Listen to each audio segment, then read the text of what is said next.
नमस्ते।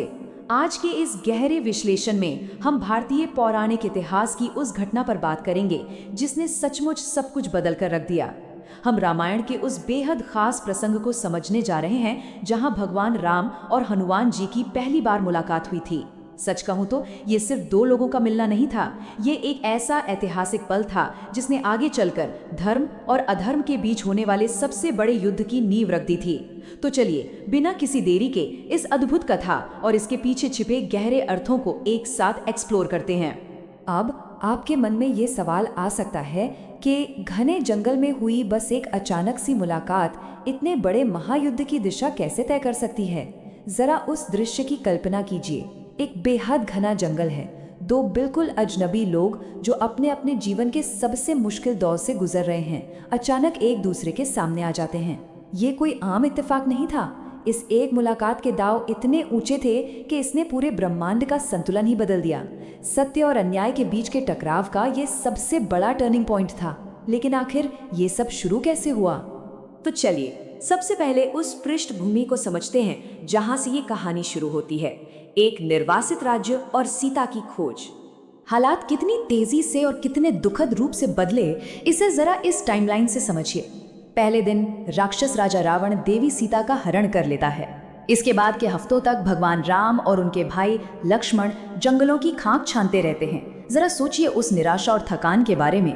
महीनों की इस लगातार खोज और संघर्ष के बाद आखिरकार उनका ये सफर उन्हें ऋष्यमुख पर्वतों तक ले आता है। ये जगह कोई आम जगह नहीं थी, बल्कि ये वानरों के निर्वासित राजा सुग्रीव का ठिकाना था। और यहीं से कहानी पूरी तरह से पलट जाती है। यहाँ हम दोनों पक्षों की मानसिकता में एक बहुत ही दिलचस्प और गहरा कॉन्ट्रास्ट देख सकते हैं। एक तरफ सुग्रीव हैं जो पूरी तरह से डर के साए में जी रहे हैं। उनका अपना भाई बाली उनकी जान का दुश्मन बना हुआ है, राज्य छीन चुका है और सुग्रीव को हर अजनबी में बाली का जासूस नजर आता है।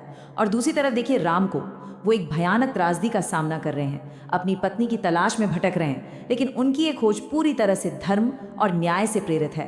मतलब एक तरफ गहरा खौफ है तो दूसरी तरफ एक बेहद नेक उद्देश्य। अब आते हैं हमारे अगले अहम पड़ाव पर, भेष में तपस्वी और हनुमान जी का मिशन। सुग्रीव डरे हुए थे, इसलिए उन्होंने अपने सबसे बुद्धिमान मंत्री यानी हनुमान जी को इन अजनबियों की जांच करने भेजा। हनुमान जी सीधे जाकर नहीं मिले, उन्होंने बड़ी कूटनीति से एक ब्राह्मण तपस्वी का भेष बनाया। लेकिन जैसे ही वो राम और लक्ष्मण के करीब गए, कुछ अद्भुत हुआ। अपनी तीक्ष्ण बुद्धि के धनी हनुमान जी तुरंत उन दोनों की दिव्य आभा और नेक इरादों को भाप गए। वो समझ गए कि ये कोई जासूस या आम इंसान नहीं है। और जैसे ही यह एहसास हुआ, उन्होंने बिना एक पल गवाए अपना छद्म रूप त्याग दिया, अपना असली रूप दिखाया और तुरंत अपनी निष्ठा सौंप दी। और बस यहीं से शुरुआत होते है उस अटूट रिश्ते की, एक पवित्र बंधन जहां भक्ति और धर्म का मिलन हुआ। जब हनुमान जी ने सच्चाई दिखाई तो भगवान राम ने भी उन पर पूरा भरोसा किया।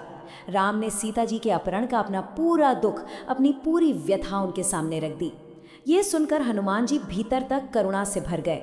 उन्होंने राम में सिर्फ एक दुखी पति को नहीं देखा, बल्कि उन्होंने ये पहचान लिया कि राम स्वयं धर्म के साक्षात अवतार हैं। इसी पहचान ने हनुमान जी के हृदय में एक ऐसी गहरी भक्ति जगाई जिसके चलते उन्होंने हमेशा हमेशा के लिए राम का साथ देने का प्रण ले लिया। ये कोई आम दोस्ती नहीं थी, ये गहरे आपसी सम्मान पर टिकी एक नींव थी। तो इस भावनात्मक मुलाकात का रणनीतिक नतीजा क्या निकला? आइए देखते हैं इस सर्वोच्च दिव्य गठबंधन को। अगर आप इसे कूटनीतिक नजरिए से देखें तो ये एक बिल्कुल परफेक्ट म्यूचुअल पैक्ट यानी आपसी समझौता था। दोनों ही नेता अपने राज्यों से बाहर थे, लेकिन साथ मिलकर वो एक अजेय शक्ति बन सकते थे। राम ने साफ वचन दिया कि वो अत्याचारी बाली का अंत करेंगे और सुग्रीव को उनका खोया हुआ सम्मान और सिंहासन लौटाएंगे। और इसके बदले में सुग्रीव ने वादा किया कि वो अपनी पूरी वानर सेना को एकजुट करेंगे और माता सीता को खोजने में अपनी पूरी ताकत लगा देंगे। ये हमें दिखाता है कि सबसे बुरे वक्त में भी अगर लक्ष्य एक हो तो कितने मजबूत गठबंधन बनाए जा सकते हैं। जरा सोचिए, अगर ये एक साझेदारी नहीं होती तो क्या होता? आगे का पूरा इतिहास ही बदल जाता।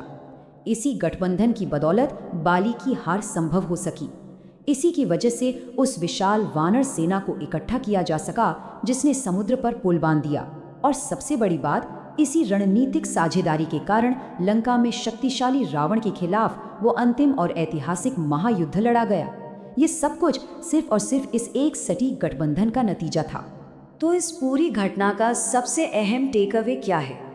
आइए देखते हैं सच्ची भक्ति के उस प्रतीक को जो महाकाव्य से कहीं परे है। हम सब अक्सर भक्ति शब्द सुनते हैं, राइट? लेकिन असल में इसका मतलब क्या है? भक्ति सिर्फ कुछ अनुष्ठान या पूजा करने तक सीमित नहीं है। यह अटूट श्रद्धा और समर्पण है। हनुमान जी ने अपने जीवन से यह साबित कर दिया कि सच्ची सेवा कभी भी किसी लालच या शक्ति पाने की इच्छा से नहीं की जाती। यह हमेशा गहरे प्रेम और सच्ची विनम्रता से ही जन्म लेती है। हनुमान जी निस्वार्थ सेवा के सबसे बड़े और चिरस्थायी उदाहरण हैं, जो आज भी अनगिनत लोगों को प्रेरणा देते हैं। और इस कहानी का दूसरा सबसे बड़ा स्तंभ है धर्म। यहाँ धर्म का मतलब किसी संप्रदाय से नहीं, बल्कि सत्य, न्याय और सही रास्ते से है। भगवान राम इसी धर्म के जीते जागते प्रतीक थे, जिनका हर कदम अधर्म यानी अन्याय को मिटाने के लिए था। और ये गठबंधन हमें ये सिखाता है कि न्याय की जीत के लिए सही लोगों का एकजुट होना कितना जरूरी है। धर्म की स्थापना के लिए ये ईश्वरीय गठबंधन कोई विकल्प नहीं, बल्कि एक आवश्यकता थी। इस पूरी चर्चा को अगर एक वाक्य में समेटना हो तो वो ये खूबसूरत विचार है, हनुमान और राम की मित्रता केवल एक पुरानी कहानी का हिस्सा नहीं है। आपसी सम्मान और एक नेक साझा उद्देश्य पर बनी ये दोस्ती आज भी जिंदा है।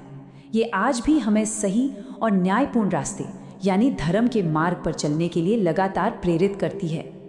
अब इस विश्लेषण के अंत में आपके लिए एक विचार, आज की इस तेज और अक्सर स्वार्थी दुनिया में क्या निस्वार्थ सेवा और न्याय के लिए बनाए गए ऐसे गठबंधन मानवता को एक नई दिशा नहीं दिखा सकते? जब दुनिया इतनी सारी चुनौतियों का सामना कर रही है, तब आपसी सम्मान और सत्य के लिए खड़े होने की ये सीख शायद हमारे लिए सबसे जरूरी है। इसी गहरे विचार के साथ हम आज के इस विस्तृत विश्लेषण को यहीं समाप्त करते हैं। इस अद्भुत विषय को हमारे साथ इतनी गहराई से समझने के लिए आपका बहुत बहुत धन्यवाद।